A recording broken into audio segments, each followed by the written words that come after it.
Tight end U that we call South Carolina. One of the most iconic games we've had in Columbia. Garcia just comes out of nowhere and just duplexes the entire table in the middle of the game.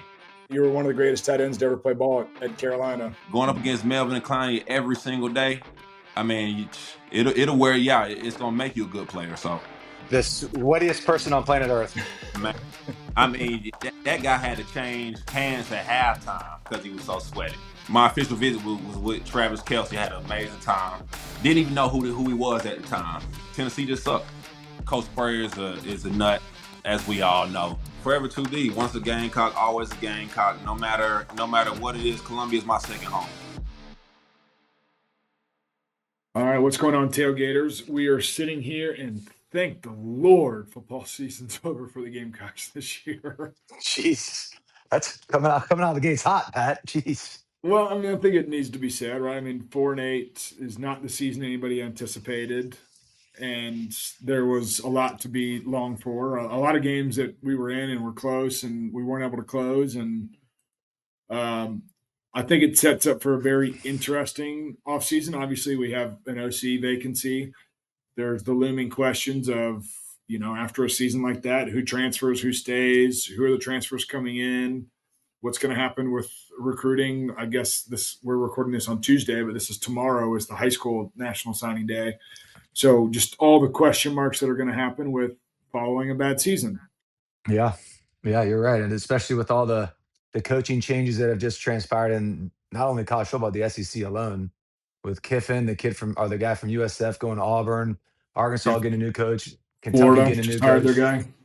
Florida, I mean, the whole coaching circuit has completely been turned upside down. So it's definitely going to be interesting. That's for damn sure. Yeah, I mean, not to mention on top of that, like what is Williams-Brice Stadium going to look like next year? That's a whole another thing. That stadium renovations start happening and all that, and there's some drama around that as well. But yeah, that was a tough way to end the season. I know we've talked about it. Just I don't even want to say it online. I don't need to rustle any feathers, but I mean that was just a very, very shitty, depressing way to finish that season at home. I saw somebody posted that we have not been leading against Clemson at home since 2013. We haven't beat Clemson at home since 2013, right? I think it's maybe 2015. No, I couldn't believe that. I couldn't believe that stat when I heard it. I was like, you got to be shitting me. So this was a more troubling stat, and this just is based on how kind of crappy the season went for us.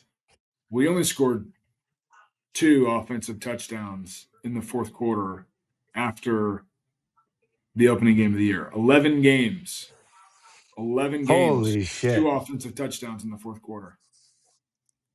I mean, and when you look at it, like we were in games going into the fourth quarter, and we shit the bed.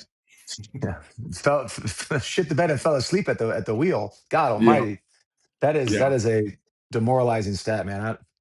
We got to find a hell of a lot more than an offensive coordinator.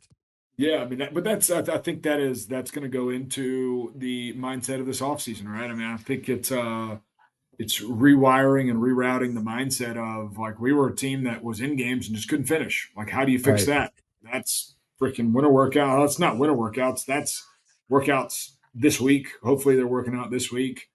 That's winter workouts. That's spring ball. That's summer workouts. Some workouts, camp. Like that is like it's a whole new rewiring, and it goes into. It's a different kid that you're recruiting nowadays. They got money in their pocket. There's no repercussions for not playing good football, for not finishing in the fourth quarter. Like you're still getting paid regardless.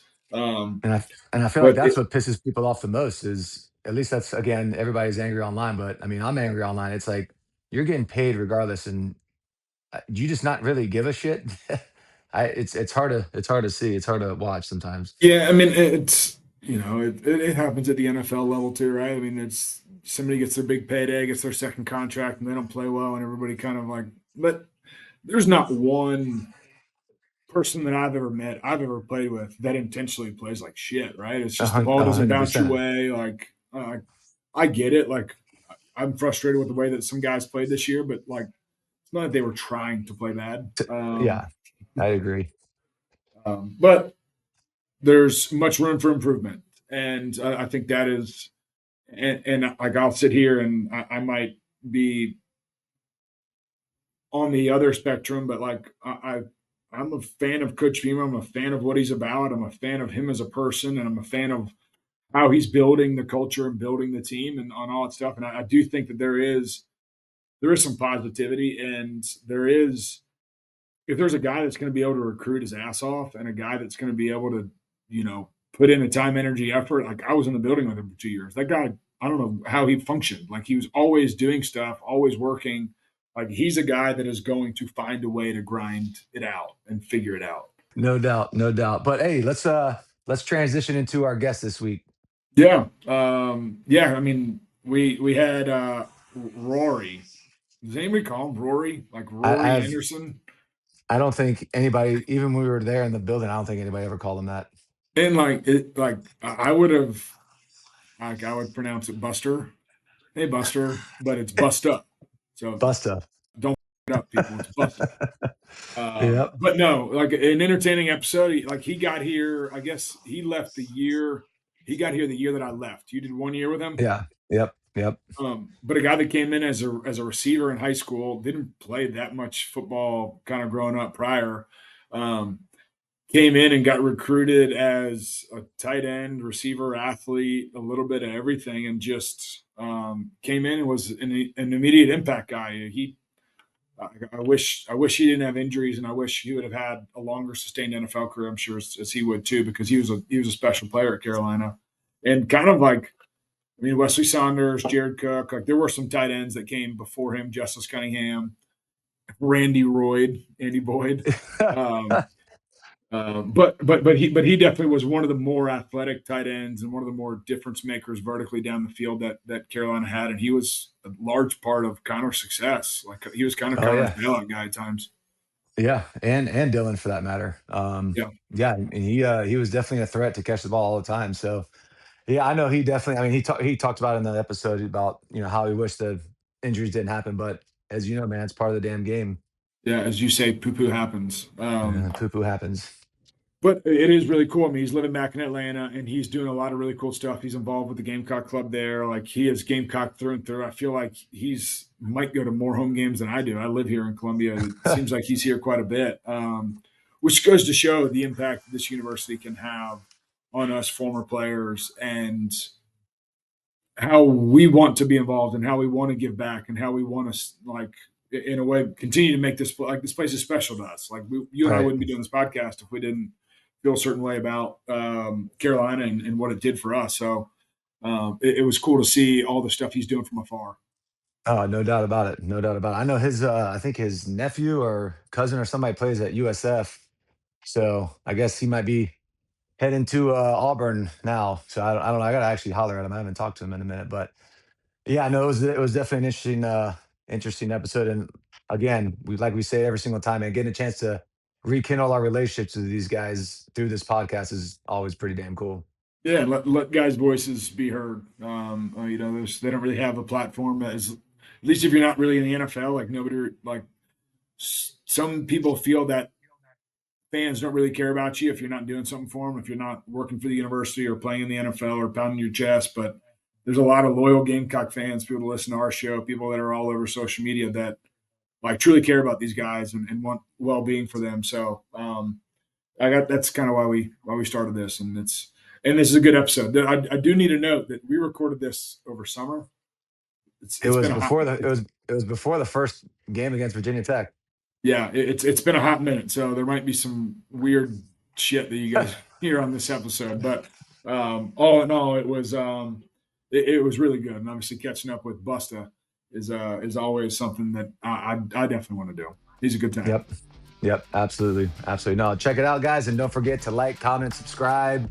Tell us what you like. Tell us what you don't like. And we're on to the off season now, Pat.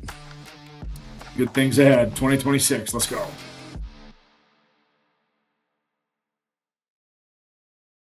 Tailgate Talks is proudly presented by our title sponsor, Greens Beverages, South Carolina's go-to spot for all things beer, wine, and spirits. This episode is brought to you by the High Rise Beverage Co. Real fruit-infused THC and CBD seltzers with zero artificial flavors or colors. Born in South Carolina, High Rise is here to help you elevate every moment, from the tailgate to game day. Sip smart, sip local. Buy High Rise Beverage Co. at your nearest green store today. All right, Gamecock fans, this season we're raising a glass to bold flavors and even bolder conversations. Tailgate Talks is fueled by Bullet Bourbon, the official bourbon of backyard grills, pregame huddles, and postgame victory toast. Whether you're sipping it neat or mixing up Gamecock-style old-fashioned, Bullet's smooth finish keeps the tailgate vibes rolling. So pour one, press play, and let's talk some football. Bullet Bourbon, frontier whiskey for Gamecock Nation.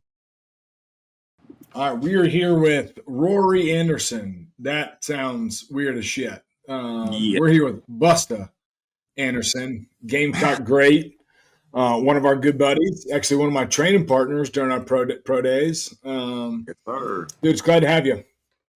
I'm glad to be here. I definitely appreciate y'all having me on the show this afternoon. Yeah, we're gonna have some fun. We're gonna talk some shit. We're gonna hang out. We're gonna make this light easy. But first off, take us back to your early days. Where'd you grow up, and how did kind of football come into your life?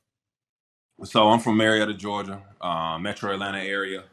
Grew up playing ball. My family, all my folks played ball. We actually grew up at a park here called Fair Oaks. I had uncles, aunts that cheerleaded back in the 80s at this particular recreational park growing up. So growing up, my mom was more the one that was pushing the football piece. She was the vice president of the program. My dad was from New York, so people from New York, they don't do too much. It's not football orientated up there. It's more basketball individuals. So my mom was the one that's pushing the needle as far as football, and thought I was going to be a basketball guy as far as my height and stuff like that. But I started out playing running back from the time I was literally 5 years old to I got to high school. I was a running back. So just imagine me, 6'5", 6'5" running back. Only individual that was doing that was like Brandon Jacobs. Derrick Henry. Yeah, so I got to high school. They was like, man, we gotta switch your position. Like, we know you're a good athlete. We know you could play, but running back may not be it for you no more. Too big, you're gonna get chopped up in the hole. So end up playing tight end. Played a little bit of tight end and safety. That's kind of where my tight end career started. End up getting recruited by the Gamecocks. They were one of my first offers. It was Tennessee and South Carolina was one of my first two offers out the gate. Mangus, as we all know, he was a Marietta guy, local guy to my area, so made a at-home connection there. So it was something that was pretty simple. Who was coaching tight ends when you got there? Who was the coach for D? Was it No. Start with Jeep Hunter? It was. I think it was Jeep. Jeep was recruiting me, but then I know Tommy ended up taking over by the time I got there. Okay, That's my guy. That's my guy right there. okay. Tommy Gall. Yes, sir. I actually Tommy's awesome. Oh yeah, I end up after ball and stuff like that. I end up taking a job up in Massachusetts with him. No shit. Yeah, he called. Those guys are definitely some assholes, that's for sure. It's funny because obviously throughout my career at South Carolina, I enjoyed it. Coach Spurrier is a nut, as we all know. But after, like I said, more of a nut for quarterbacks than good guys like us. well, Yeah, a nut is a nut's that's one adjective I'd use to describe him. Yeah, that's an understatement. But y'all know, man, when it's your day with Coach Spurrier, it's your day. You can't run from it. Every meeting, everything that you do, he's calling you out. I remember, I think this might have been my sophomore or junior year, and I don't know what he was thinking. It was we was running corner routes to death, and I guess I just wasn't doing it to the standard of the great Spurrier. So one day he comes out. and he fussing at me all day about running the corner route, and I get pretty pissed. So he walks up, he says, "Hey, what? You look kind of pissed." I said, "Yeah, you done pissed me off." He's like, the corner route. So he's like, "I'm gonna show you how to run this corner." And I was already pissed at this time. I'm like, "Dude, I don't want to hear nothing else come out your mouth. I just want to be out here and play football." So Coach Spurrier, old as can be, Yeah. he decides to go out there, throw his keys down, as you always know, throw his keys in his hat down, starts to emulate running the route. He's like, "This is how you supposed to do it. You're supposed to get up there, stick it in the corner, and go." I'm like, "Dude." And at that time, it went from, when I tell you, it went from the field to the meeting room. And that was just like one of those days, as we all know, man. If it's your time that day, Coach Spurrier is wearing your ass out that day. And it's not a fun day for nobody. Yeah, should have told him just to, hey, have your quarterback throw that motherfucker up so I can go get it. Like, that's all you got to do. That's it. You stick in your lane, I'll stick in mine. But yeah, that dude was a nut, man. Busta, when did because we've asked a bunch of guys, like, you were a dual sport athlete growing up? Like, when did you Uh-huh. stop playing basketball? So I stopped playing basketball coming into college. I end up my last year playing basketball. I was pretty good at basketball. I mean, at one point I didn't know which route I was going. I ended up getting a couple offers. I got an offer from Texas A&M for basketball, and College of Charleston was my two offers. Oh shit. From down, I was competing down at a camp and ended up getting a few offers playing ball. So, but I knew my sport was football. I knew by the time of my junior year, I was getting recruited. I knew what route I was going. I had been playing football from the time I was 5 years old to then at that point. So I knew what kind of direction I was headed in. I was a basketball body type of guy, but football mentality. So it just really, it was for me to come in and adjust and be able to put on the weight and be ready to go for the SEC. So I think right around my junior years when I kind of made that 100% decision on, hey, I'm 100% football. And actually, my senior year of basketball, I actually had quit, and I said I wasn't going to play my senior year. But my high school coach, I've known him for forever, begged me and one of my buddies, Queese, that came up to South Carolina to play our last year. So I went ahead and played my senior year, and that was a wrap for me. Nice. Man, what you said you got offered right off the gate from South Carolina and Tennessee. What other offers did you had and what ultimately made you decide on South Carolina? I'll be honest, man. It was either I had about 30 offers, but it came down to Cincinnati. I went to Cincinnati. My official visit was with Travis Kelce. I had an amazing time. Didn't even know who he was at the time. Yeah. Oh shit. I could bet. Didn't know he was You got Travis to Kelce burn the place down.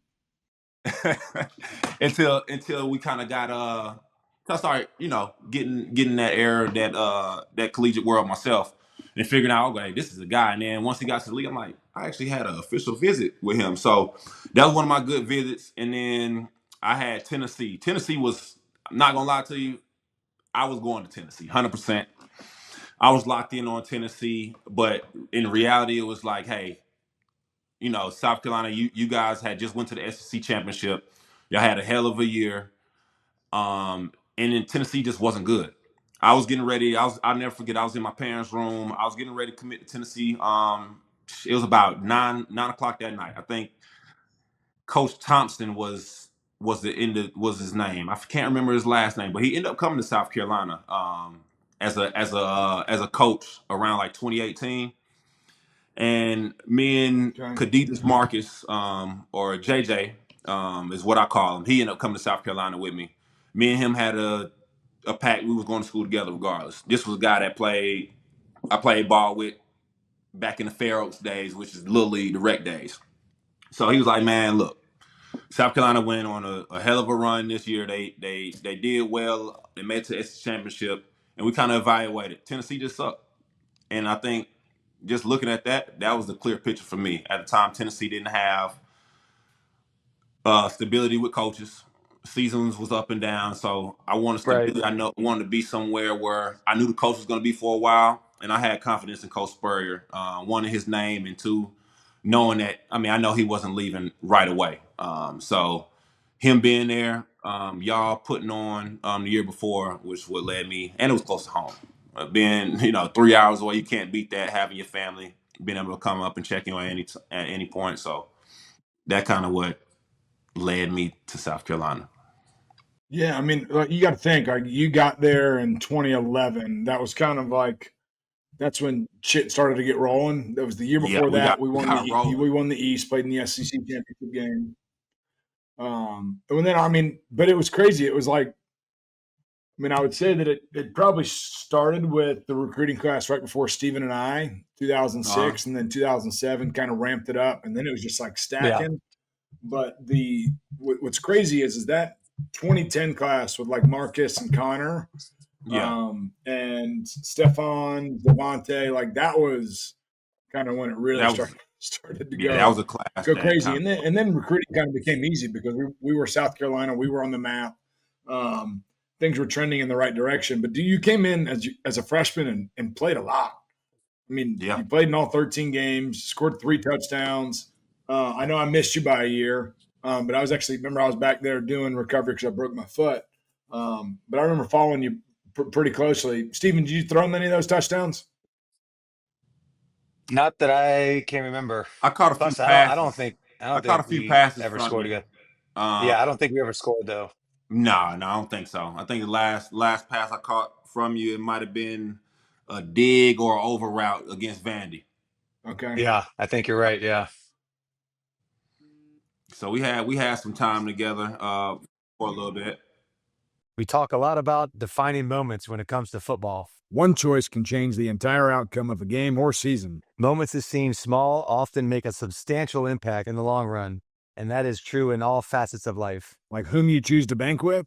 Picking the right bank can make a huge difference in finding success. That's why you need to elevate your financial game with Founders Federal Credit Union. Their rates are always competitive, and they've got trusted financial tools that help keep your financial goals on track.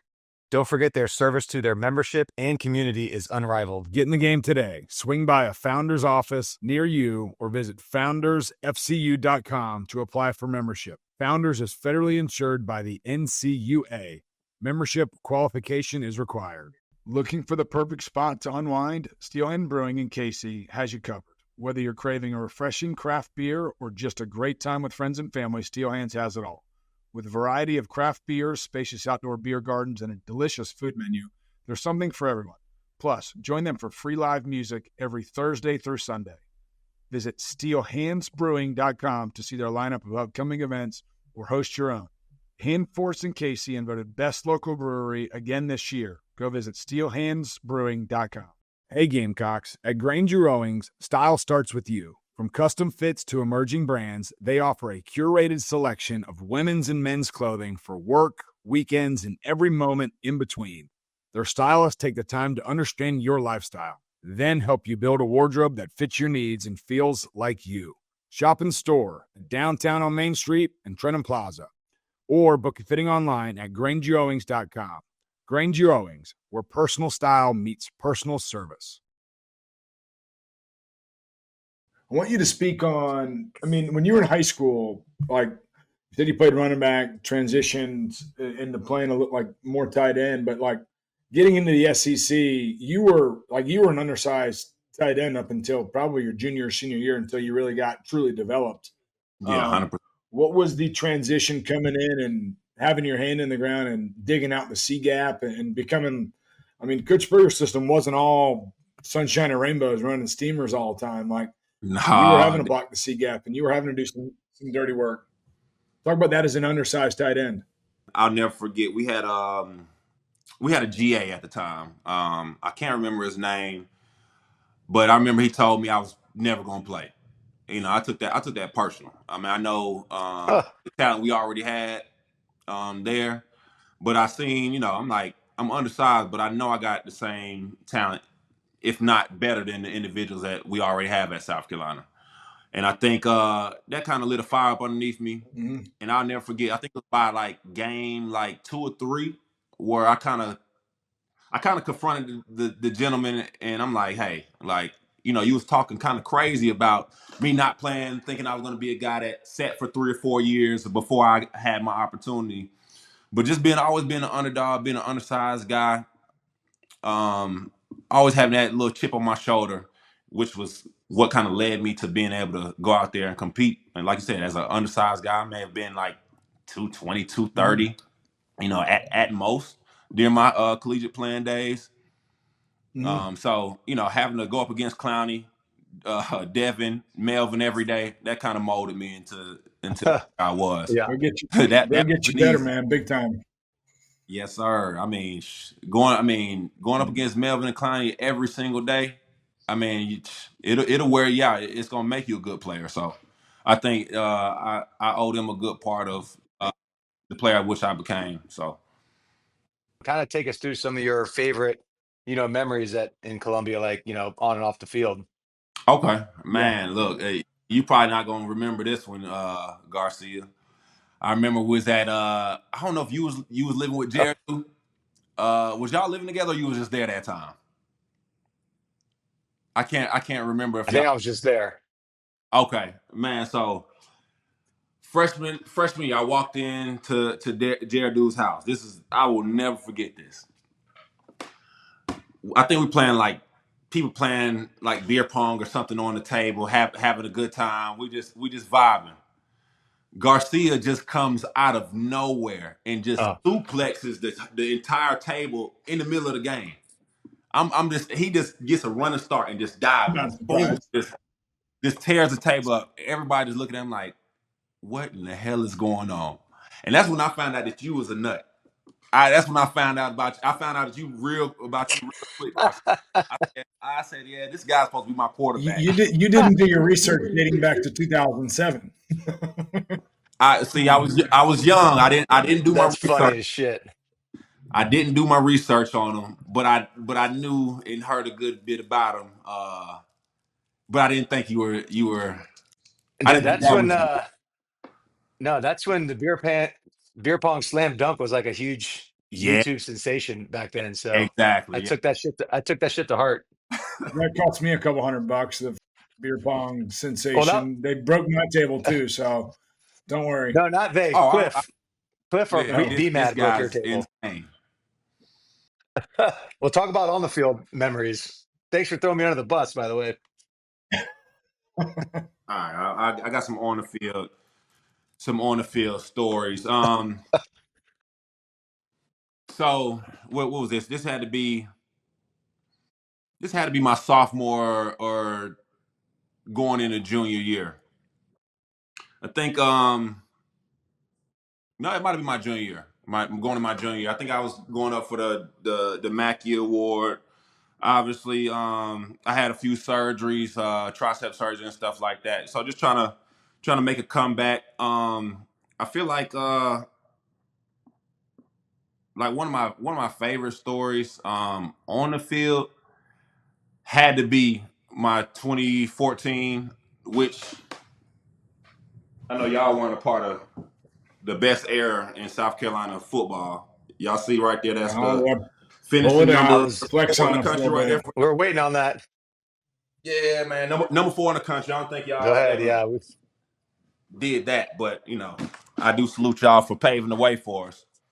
But I remember that year we getting ready to play Georgia, and it was I think it was storming, and it was 30 minutes us to death. Oh well, we'll start the game in 30 minutes, 30 minutes, 30 minutes, 30 minutes. So as we know, Georgia was our rivalry. Me being a Georgia kid, hating Georgia. I actually hate to say it, but I did want to go to Georgia. Being a Georgia kid, and end up like I said, that game got delayed for probably about 2 or 3 hours. I'm in the locker room asleep. I'm knocked out, face in between my arms, knocked out before the game, and like I said, we're getting ready to come out, and I'm like, this is my last chance to mark my name against Georgia. I think I scored a touchdown my sophomore year with them against them.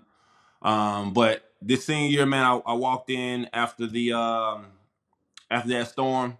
thinking like this is my last chance to give it all I got. I still had my arm brace on from my tricep surgery, Yep. and I think we had the previous 2 years. I think we threw a steamer Y that didn't pan out. And I said, you know what? If I get that chance again, I gotta go up and get it. It's my opportunity to go get it. And I think Dylan threw me a touchdown right in the middle of the goalpost over one of my good buddies named Amarlo Herrera. He was a linebacker for Georgia at the time, and he had been a starter for the 4 years. Yep. I remember that. Till this day, me and him end up training at the same spot me and you trained at, Pat. So my trainer ended up printing Yeah. off a big photo. Yada. Printing off a big photo of me catching the ball over him, and had me autograph it for him. So I always mess I with him love to this that. day. Like I mean, that's probably my best game against Georgia. I think I had probably about four catches, maybe like 50 or something yards with a touchdown that game. But that was probably one of the best memories as far as going out with a bang. You know, the game being delayed as much as it was, and to be able to go out there and perform at the high level against one of my, I say my arch enemies. But another quick one, I would say nothing probably beats that sophomore year against Georgia. I think that year we came out the gate. I think we were number 3. Georgia was number 5, Oh, wow. and we came out the gate firing. Ace, I think Ace ran back a punt return that got the game rolling. The punt return. Yep, I caught a few Yep. passes and a touchdown. And that year, Georgia was, I think they ended up going to the SEC championship that year, which pissed me off because we dominated them. It was 35-0 up until 7 minutes left in the game. Night game, probably one of the most iconic games we've had in Columbia.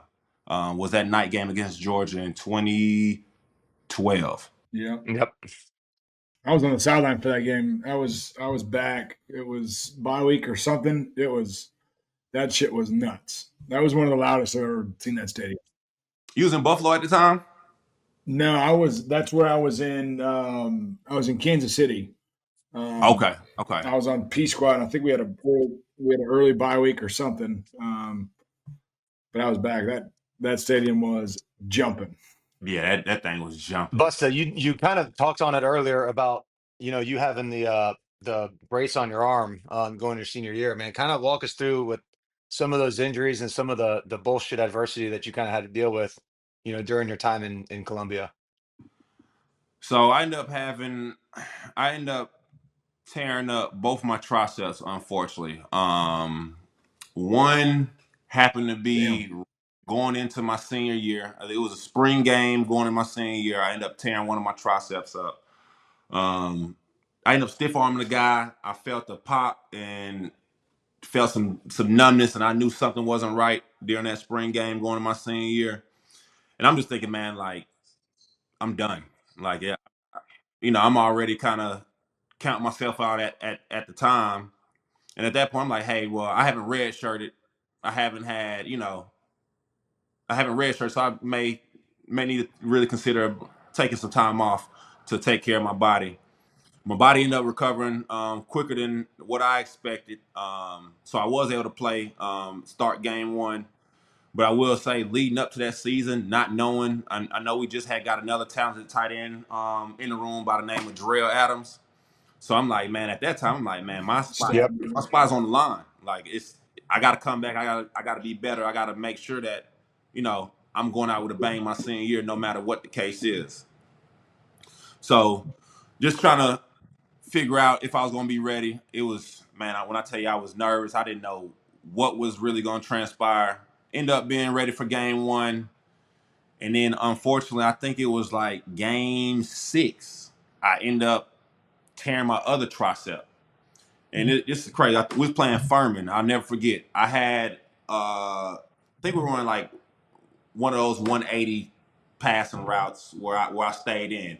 And I had a gentleman kind of pinned like this, and he ended up knocking my elbow in and ended up hyperextending, and I tore my other elbow, unfortunately.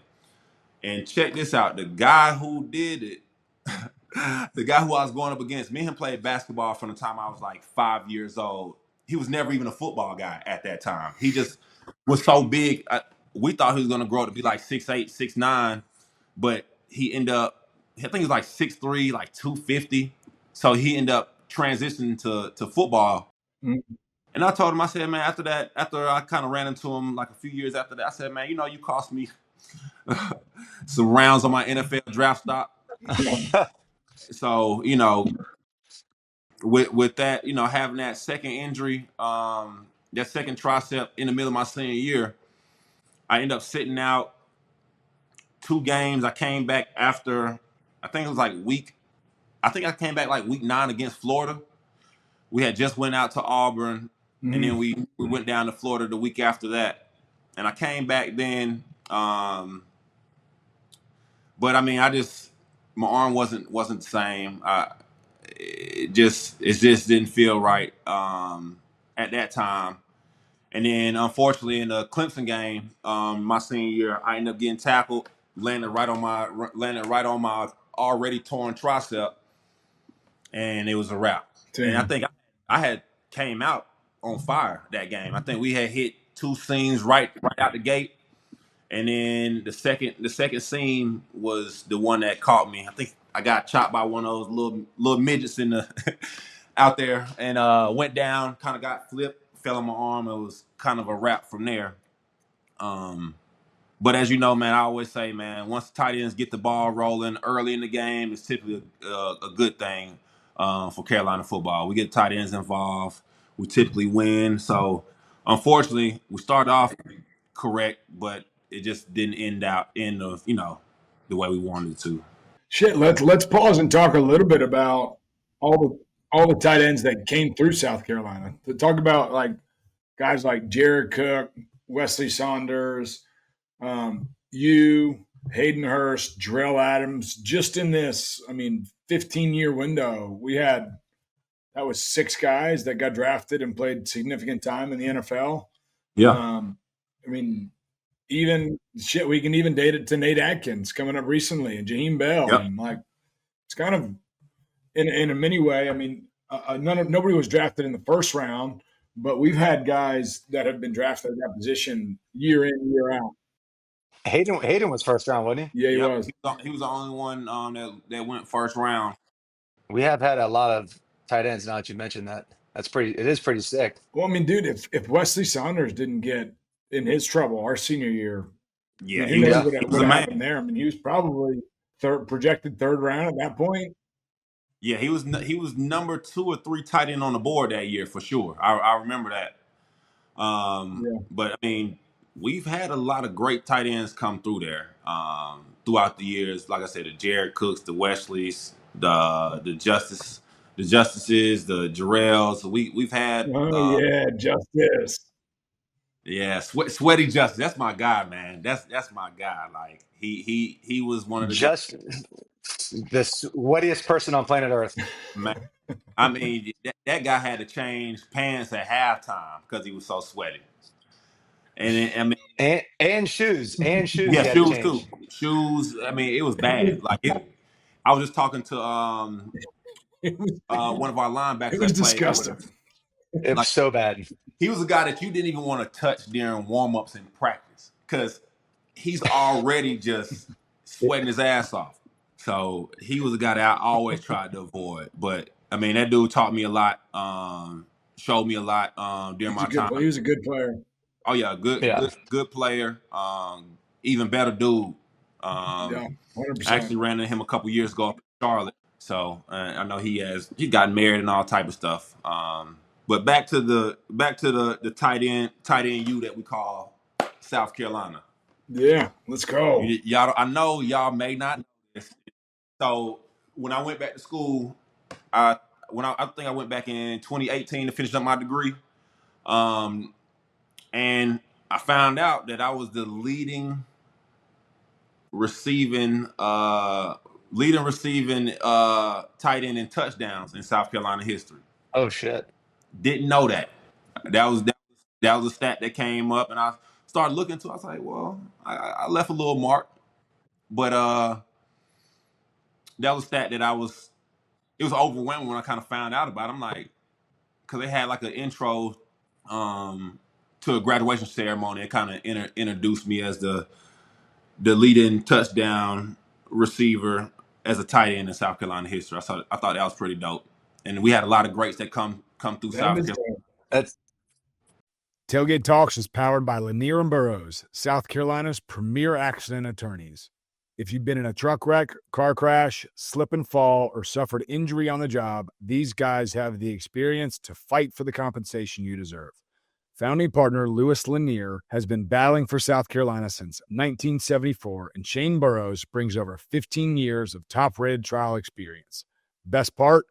They're Gamecocks, and they offer a free initial consultation and will come to you. Give them a call at 803-268-9800 or visit landblawfirm.com. Lanier and Burroughs, fierce advocates, local roots, proven results. Home Team Barbecue is fired up to take care of your tailgate and watch party needs this season. Home Team is known for its smoked meats, creative daily specials, and twists on Southern classic. Smoked wings, ribs, pulled pork sliders, barbecue nachos, or classic sides like mac and cheese and collard greens are the perfect feast to fuel your game day.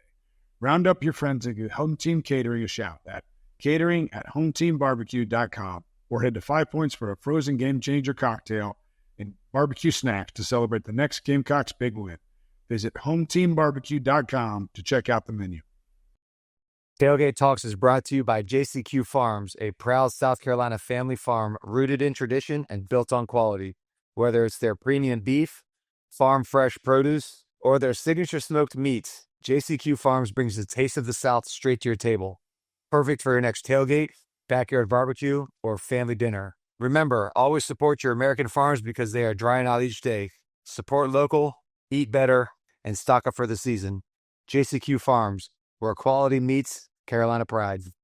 Gamecock Nation, it's time to elevate your outdoor space. Palm Casual Outdoor Furniture, Gamecock owned and operated, has you covered with locations all across South Carolina. Whether you're poolside, tailgating, or watching the Gamecocks dominate in your backyard, Palm Casual has the perfect setup for you. Visit them online at palmcasual.com and gear up for a fall filled with Gamecock victories. Cheers to a winning season from the DeMarco back porch, proudly furnished by Palm Casual.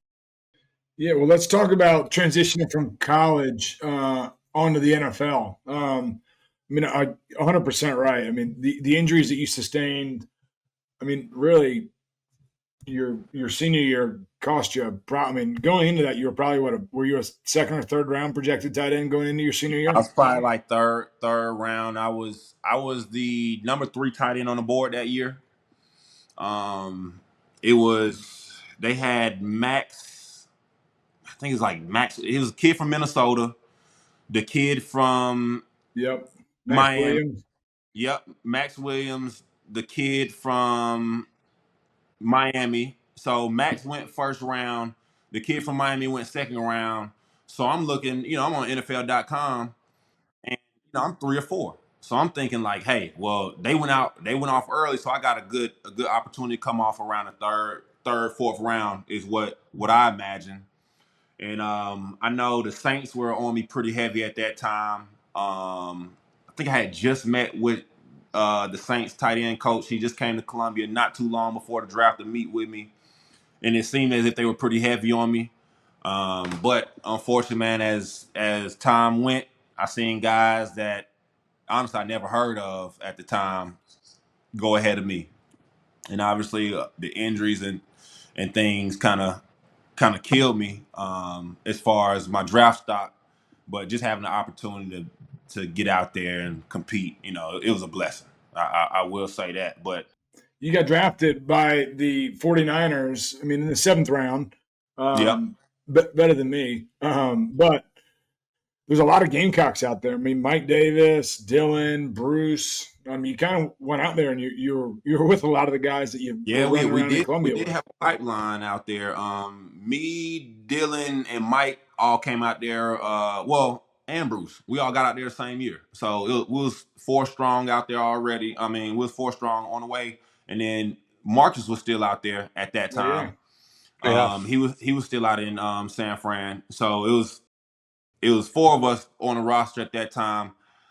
I couldn't remember. Cully might have still been out there at that time, but we had a good handful of South Carolina guys that went out there. Even after that year, I think they brought Kinlaw. I think that was his name, the D tackle. They took pretty high. Yeah, yeah, Yeah. So we had a good pipeline out in San Fran for a good 7-8 years.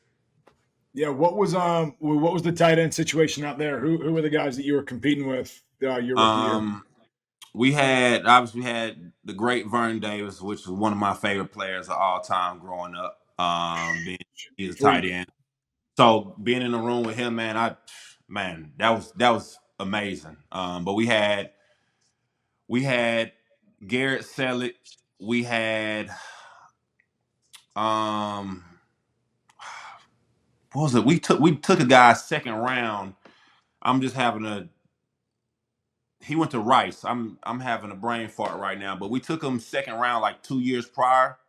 But he was a hell of a player. I think his last name was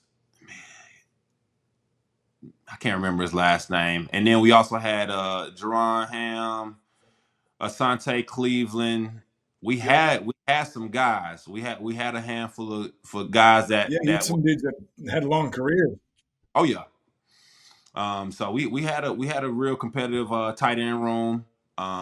It's crazy. The head coach of Minnesota right now, Kevin O'Connell. Kevin O'Connell. Yep, he was actually the tight end assistant coach. He was my tight end assistant coach while I was there. Wow. So seeing him, go from a tight end assistant all the way to a prominent head coach, with a hell of a team behind him, it's crazy. Yeah.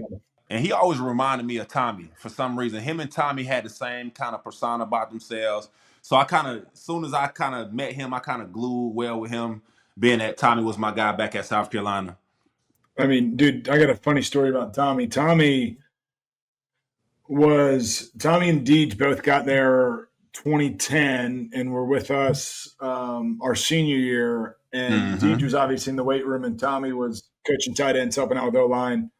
But there was no quarterback when I came out in for the 2011 draft. There was no quarterback in our draft class, so I didn't have anybody to throw to me, and there were no other local smaller schools that could throw, and like you weren't allowed to throw if you weren't eligible, and there were no local guys. So Tommy ended up throwing routes to all of us at Pro Day. That's hilarious. And I mean, he still to this day will text me every once in a while and be like, "Hey, where's my commission for all the money you made in the NFL? Like, I'll help get you there." That sounds about right. Well, you helped me enough to get me undrafted, so thanks, dude. A few better passes, you might have snuck in that 7th round like I did. That's brutal. Yeah, well, I mean, we talked about it the other day. Like, there's a beauty to going undrafted in the NFL. I mean, in your situation, you get drafted by San Fran, and it's a pretty stacked room. You can't do anything, right? You're stepping into a room, and you're the number 5th tight end or 4th tight end on the depth chart. Like, and it's an uphill battle. At least, like from an undrafted standpoint, you can. I bet looking back on your career now, you probably wish that you went undrafted, so you could have like done some research and been like, where do I fit in one of these organizations? Because like you had the talent and you had the ability. I mean, it is a damn shame that you didn't have a longer run for what you did at South Carolina. Yeah, man. I look back at it all the time. I hate to say it, but my career was halted by injuries.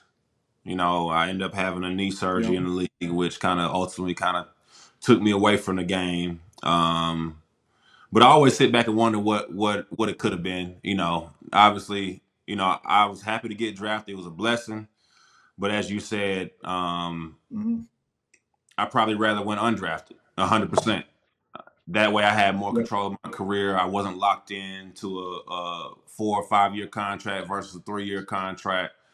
So, I mean, looking back at it, I wish I would have, because I was actually getting ready to sign with Carolina as a free agent. until Yeah. San Fran called. I mean, I was kind of upset during the draft process because obviously things didn't go my route. And I tell people this all the time. Like I was pissed. Like I had the whole family at the house and everything. I ended up kicking everybody out the house. I'm like, man, I'm not getting drafted. I'm just gonna sign free agent. We're just having a big party for nothing. And then as soon as everybody leaves, I get a phone call from San Fran saying, "Hey, we're about to take you with this next kid." So People you should have left way earlier. yeah, so I get my mom to call everybody back to the house. Everybody comes back over to the house. I mean, we had a hell of a rest of the evening. I mean, obviously things didn't go the way I wanted them to, but things work out the way they do for a reason. So it's always a blessing to have the opportunity to be able to do what we were able to do. I mean, as y'all know, there's plenty of people that wanted to be in our shoes, plenty of people that talk the talk but couldn't walk the walk. So, it's a blessing. Well, it's tried and true from the age of 8 all the way up to whenever you're done playing football. The injury rate playing football is 100%. In some way, Yeah. shape, or form, you're going to get hurt, whether it's a career-ending injury, if it's a nick or a bang or a sprain. But I mean, it's what we signed up for when we decided to play the game. I mean, injury rate in every sport's 100%, but definitely more in football as a contact sport. But going into that transition, tell us and tell like kind of Gamecock Nation what you're up to now, and everything you got going on. So, as of 18, I started actually, I went back to school, got my degree, ended up going, like I said, I moved up to Massachusetts. I was coaching with Tommy for a little bit. I actually had a kid, by the name of Deontay Harris. He was one of my receivers. He ended up making, the Pro Bowl as a rookie. Division II kid. Very undersized. I mean, he may have been 5'6", 160 pounds on combine day or on pro day. But he was a guy that has had a good career. So after that, I end up two of my coaches from San Fran end up calling me while I was up there coaching in Massachusetts. Like, hey, you want to play ball again? So I end up jumping in that new league that came out, the AAF. It was before the XFL, the USFL, and all that stuff. So my D coordinator from San Fran and my quarterback coach were the OC and head coach for those teams. And then also, y'all know Coach Spurrier coaching that league as well. That was one of his last coaching stints. So I end up coaching. I ended up playing that league. It shut down right before the pandemic. So I jumped in the working world. Currently now I'm an operations manager for a consulting company. It's called Young Management and Consulting here out of Atlanta, Georgia. So I'm an operations manager. I do a lot of fleet management and IT management for our company. So if anybody's looking for opportunity here in the Atlanta area, please reach out. I also am on the Atlanta Gamecock board. So any local Atlanta Gamecocks, please reach out. Yeah, you were telling me about that. So I'm on the board here in Atlanta for the Gamecock Club here. So always kind of still vibing with the Gamecock environment. I'm always at games. I think I went to about 3 or 4 games last year. So definitely want to make sure I'm back up there. And like I said, if anybody is in the local Atlanta area that's a graduate, please reach out. Definitely want to connect with everybody. What was your first year at South Carolina, Garcia? Me and Pat were there in 2007. Yep. Cool. So it's funny. Like I look back at it, not really even knowing. I had been watching Gamecock football since about 2008 because I literally distinctly remember Garcia over the years. I think that was like that 08, 09 year or 07, 08 year. Not knowing like, hell, I'm going to end up going to South Carolina. I had knew nothing about South Carolina at that time. I just happened to see that big old number 5 with that old ass jersey you had on. He was big. He was about 250. Exactly. Those old jerseys are so much better than the new shit. I hate those jerseys in 11 were so bad. I hated those things. You had to fight to get them. It took like three of you to put on a damn jersey Yeah, at the time. it was, I'm yeah. like, I was dude, like, dude, this put me back in the old shit. we could barely put them damn jerseys on without equipment. Getting an NFL jersey off. You're fighting. NFL jerseys was tough too. Oh my Oh god! yeah, that's just the worst. I mean, I had 2 equipment guys had to take the jersey off me. Jesus. Pat, did you used to have tape on your shoulder pads too underneath the jersey? Yep. So you already know having the tape and the jersey being so small, you got, like I said, you got your hands up just trying to get somebody to take it off of you. That is no And, joke. I mean, being as skinny as I am, it made it very easy. Well, yeah, Pat. Let's hit him with the rapid fire questions if we can manage to do that. Yeah. All right. You bet. Lead off. All right. Here we're going a little rapid fire action here, Busta. So toughest defender you ever played against, whether that be a blocker or somebody covering you. Toughest defender. I mean, easily Clowney. I'm not even on. That's no question for me. That's pretty easy. That's Dumb fair. question, Steven. Dumb question. Yeah. All right. Best teammate you ever played with, high school, college, or NFL? Best teammate? Mm-hmm. Dylan Thompson. I love that guy. Yep. He's a good one. One best teammate. I love his family. I love his wife. Love everything about who he is, the person who he became. That was my guy. I still make jokes back and forth with his dad on Instagram here and there. So well, fuck me then, huh? yeah, I love y'all too, man. Y'all know that. Look, matter of fact, that same night, I'm gonna bring this back up. That same night, you was jumping on stuff and acting crazy. I remember. I think at that time, like I said, I was a freshman, and you came up behind me and slapped the shit out of me in the back of the head. Garcia, I was ready to f you up that night. I was pissed. I was pissed. I said, you know what? I know you're having fun. I'm young. I said, let me not start no stupid stuff. But you had me tight that night. Hey, you got to remember, man. I was feeling no pain, and 250 that's a heavy 250. You right about that. All right, so next one, man. Favorite stadium to play at, whether that be college or pros. Willie B, ain't no question. It's a special Easy. place, man. I mean, it's easy to come back to as a former player now. Yeah, as a former player, still, I mean, I talk to guys that I played against. Now they'll say that. I mean, hell, Todd Gurley, back when he was playing against us, he was telling us that. He was saying, hey, this is the hardest place to play.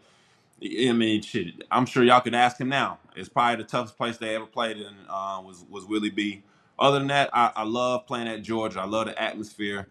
I did too. It was a home away from home for me. Hell, I remember that game my freshman year when that was one of the few games me and you got to play together, Garcia. That's when Melvin had that I think he had the fumble recovery for a touchdown. It was a hell of a game. And the fake punt. Yep, and the fake punt. We had I think it was like 45-35 that game or something. It was a 42-35. It was a hell of a game. We were putting up points like crazy. Yeah, that was fun. All right, Pat, you got the next one. All right, this is a two-layer, and I'm adding something to it now on the dark side of things. On the former player side, what's your go-to tailgate food, and what's your beverage of choice if you're at a tailgate? If I'm at a tailgate, I'm eating chicken and burgers. I'm pigging out. Beverage wise, it really depends. It might be a beer day, it may be a liquor day. It just really depends. I may pull out some brown as far as some Jack Daniels. I may pull out some Reposado tequila, or I may just feel like I'm in college again and just drink beers all day. It really just depends on the environment in which I'm in. I've attended a few tailgates last season with some former fans, now friends. So I'm kind of open to whatever, man. Yeah, well, that kind of tees us up into one of our. We have some awesome sponsors who support the show big time, and one of those is Home Team Barbecue, who I think arguably has one of the best burgers in Columbia. And then spinning off into that, Steel Hands Brewery and the Vista, who does distillery, they have some of the best beer in town. And then also, I mean, the vodka and their bourbon is unreal. You should have seen Pharaoh on the Hall of Fame weekend. Oh, Pharaoh my boy. was lit up. He was feeling no pain. That's crazy. Busta, if you could go back and relive any moment from your playing days, which one would it be? Any moment from my playing days. Shit, I can answer that for you. The play that you got hurt. Yeah, that I would take that back in a heartbeat. But as far as if reliving a moment, I would say is either that Georgia night game in 2012 or the 2014 game against Georgia. I was like I said that. I hold that near and dear to my heart. I literally talk junk to all Georgia folks now that we dominated Georgia when I was playing. I lost to Georgia one time in my career. Yeah. So I keep my head held high when, everybody talks about, oh, Georgia's this, Georgia's that. I said, I hear you. This is the same Georgia that I played against. We owned him when I was in school. So reliving one of those games is something I would love to recreate again. All right. Well, as a Gamecock great and a loyal fan and supporter now, what does Forever to Thee mean to you? And then any advice that you'd give to any current Gamecock athletes? Forever 2D. Once a Gamecock, always a Gamecock. No matter what it is, Columbia is my second home. I love the atmosphere. I love everything about being there. I love the program, the people who has remained there, who's still there. I mean, I've talked to a bunch of individuals, the Maria, Clint, all the same people that were there during our time. We still got a great staff, great people around. The fans like no other. I mean, it's a state that doesn't have a professional team, so they come out and show out. So I love everything about South Carolina. What was the second thing that you said? Any advice that you'd give to any current student athletes in South Carolina? Man, just take advantage of every opportunity that you have. One thing I say I kind of hated about being a college athlete is you always had blinders on. So when I went back to school in 2018, I wasn't an athlete anymore. I was just a student. So just seeing what the school had to offer, I would advise any kid, don't be blinded by what they say is in front of you. Expand your horizon, see what else is out there, make the connections while you can, because at this point you're never, unless you go on to be a big time NFL guy, this is the height of your career. Your name will never ring as loud as it does on this level.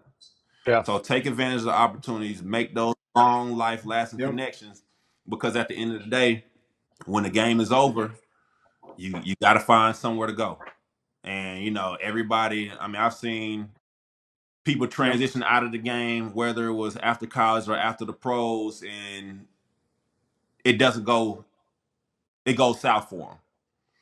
So just make sure you have the right people in your corner. Surround yourself by the right people. No matter what, the people got the best interest for you. Not just because you're a student athlete, but when you're no longer a student athlete, you got to make sure you're surrounded by the people who are going to continue to support you down the road. Because we all know we've all been in dark places after the game has left us, and like, what the hell I'm doing? Who am I? Trying to figure out what's the next step.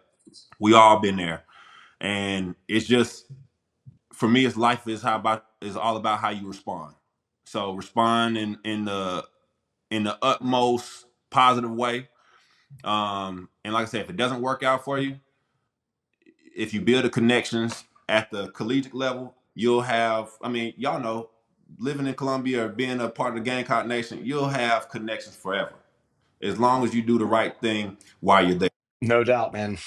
I think that's a big reason why Stephen and I, when we first talked about doing this, is we wanted to have people on from different eras of the game. And like one of the big pieces that we want to highlight is like what you're doing now. Like there's a ginormous network of Gamecocks that listen to the show in Atlanta that probably have no idea what you're up to.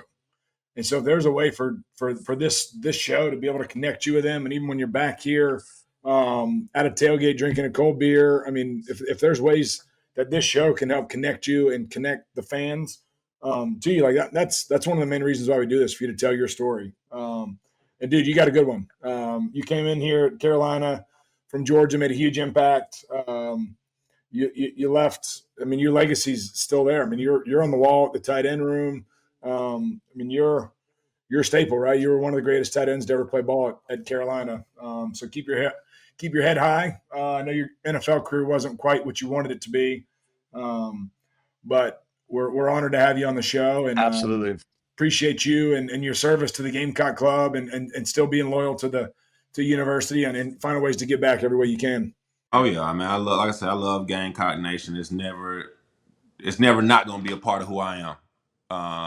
It gave me the opportunity of a lifetime to go out there as a young kid to play the game I love at the highest level. And I was able to get an education while doing so. So, I mean, it's forever going to be right next to my heart. I love Gamecock Nation.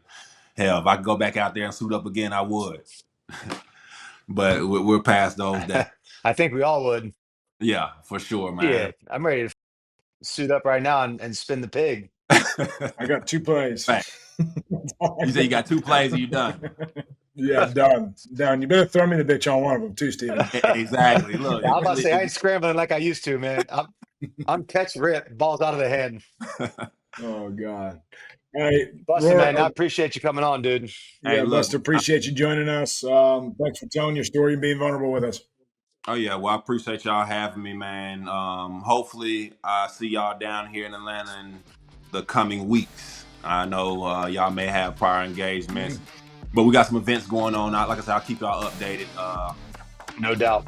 Yep. Love you, bro. Love y'all, man. I appreciate y'all having me once again.